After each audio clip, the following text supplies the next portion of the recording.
благотворительном вечере ансамбля «Рекет» это не просто концерт, это доказательство того, что культура может исцелять через голос, движение и музыку.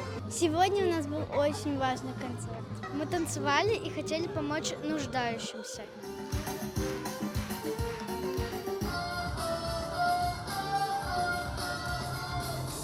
Этот концерт был очень трогательным. Я в восторге.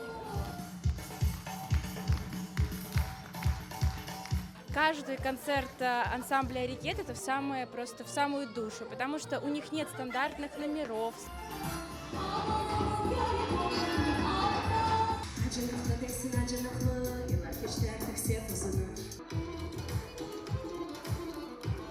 Ну, у каждого из родителей мурашки по коже. Еще очень радует, что это благотворительный концерт. Одной из самых главных наших задач было донести детям, что их творчество может принести добро.